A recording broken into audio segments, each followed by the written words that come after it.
Good morning. I'm Dr. Wilson Pearl, Associate Professor, Department of Corporate Secretaryship of KCS Kasnada College of Arts and Science.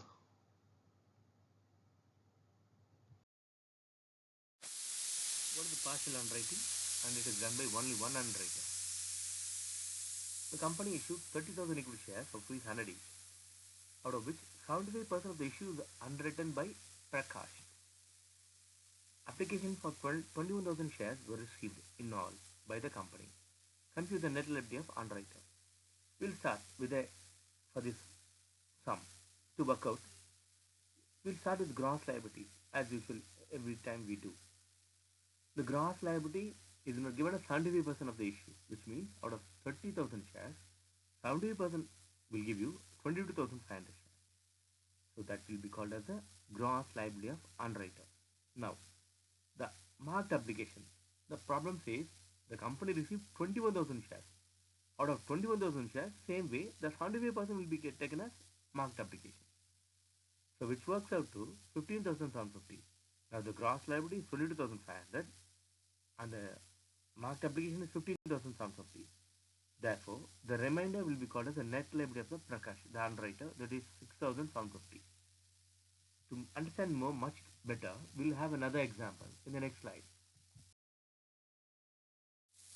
Now, again, we'll take this example.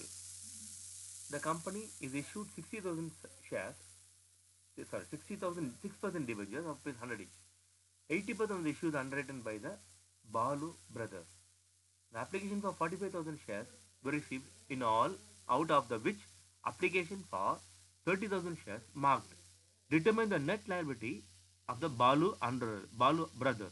The gross liability is 48,000 shares. How is it worked out here? Out of 60,000 shares, 80% is underwritten here. Out of 60,000 shares, 80% is underwritten here. Out of 60,000, 80% will give you 48,000 shares.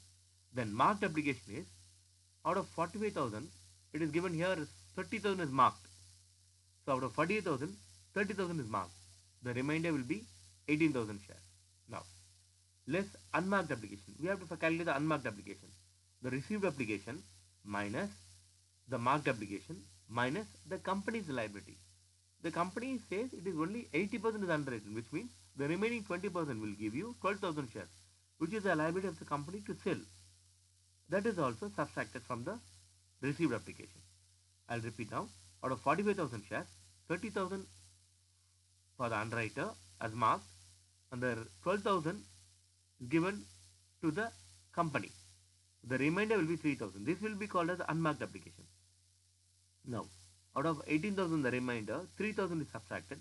The finally will be the net liability is 15,000 shares for the Prakash, the Balu brothers. Is it clear? Thank you.